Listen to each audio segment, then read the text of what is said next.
More than 1 million people have filed for unemployment in North Carolina. Since the COVID-19 pandemic started, many of you have questions, and we are taking them to our expert. Chris Rivera is the director for Guilford NC Works. He's going to be answering your questions for the next 15 minutes. We want to make sure that you are able to text your questions. So there you go. 336-379-5775 is the number. Remember, this is a text and not a call in. All right, Chris, let's just get this done right off the bat. Has the unemployment office really hired more people to help take calls and address the issues? To the best of our knowledge, yes, they have hired individuals as well as tapped into some 200 individuals from across the state to help aid in processing claims. So yes, they have built capacity. Okay, and you can see we are having a little bit of technical difficulty there. You saw that it said low bandwidth. We're going to try and fix that in the break, but we're going to try and get a few more questions in first. Someone is asking, can you explain the importance of recertification when it comes to getting the unemployment funds that you've been approved for? So recertification is required in order for individuals to receive payment in the week in which they are claiming. In the absence of doing a recertification, the benefit will not pay. So certification of weeks is extremely important. Okay, and that recertification happens that Sunday after that week that you did not work. That is correct. All right, and you have any day after Sunday to be able to do that, but you have to do that, otherwise you will not get your funds. That is correct. And if you do not create your certification within 20 days, the claim may close out. Okay, so someone is asking me, can I still file even though my job pays me $300 a week? And that's really more of an hours thing than a pay thing, correct? It's actually an earnings thing. So individuals who are receiving a benefit have a maximum earning allowance. Anything in excess of that earning allowance will come off of the payment. If an individual receives, let's say, $375 and their maximum benefit was, or maximum earning was $75, that excess will be taken off of that weekly payment.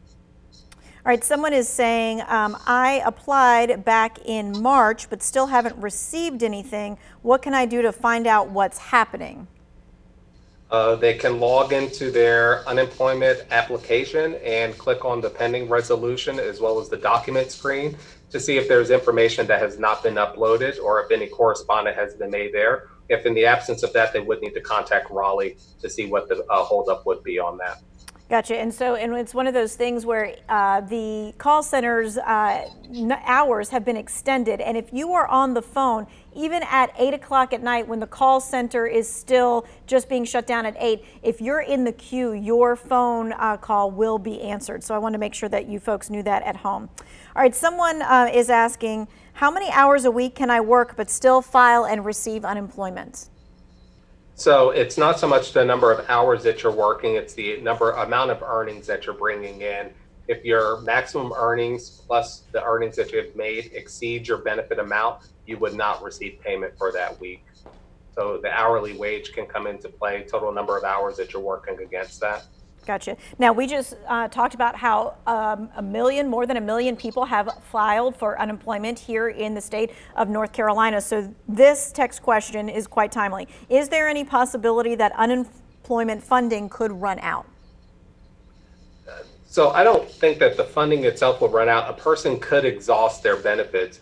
Individuals should realize that as of right now, they're only eligible for 12 weeks of state unemployment benefits. There is a provision in the CARES Act that does allow for an additional 13 weeks for individuals that do exhaust that. As of right now, the Division of Employment Security has not released a timeline for implementation of that plan. So their benefit could exhaust. Unemployment money at the state level probably won't dry up, but an individual could exhaust their benefits. Yeah, we've heard that with other states having a problem with their unemployment funds drying up, but we are not in that position at this point. Not that I'm aware of. Right, right. All right, so then someone is asking now, am I entitled to retroactive pay from the date that my job closed due to COVID-19? So an individual would only be eligible for retroactive pay to the date in which they submitted their unemployment claim. So if they were furloughed or laid off for 2 weeks and then submitted the claim, the payment will only be retroactive until the day that they submitted the claim, not the day that they were laid off. Okay, from when you submitted the claim, not from when you were laid off. Gotcha. Okay. Correct. So this person is asking, what if you exhausted your funds from the state? How long do you have to wait to receive the $600 from the federal government? And those are two different kinds of things there. Yeah, they are. So the $600 from the feds are for individuals that are currently receiving an eligible or they're an eligible claimant. The exhaustion of benefits, the Pandemic Emergency Unemployment Compensation Program that allows for the additional 13 weeks of benefits has not been implemented yet. So they are two different pots of money or programs that they're speaking of. Okay, so this person is asking, do teachers' unemployment run out automatically when the school year would have ended? No, I don't believe so. No. Right. They would be able to collect the benefit as long as wages are not coming in. And I guess, and that may be something that we have to do a little bit more digging on, because, you know, some teachers get paid year round and some teachers only get paid so many months. And I wonder if that's what they're talking about figuring in. So that may be something that we can research a little bit more, because that seems very specific there. So someone is saying, why are my unemployment benefits still pending resolution after filing 5 weeks ago? And there could be many different explanations for that.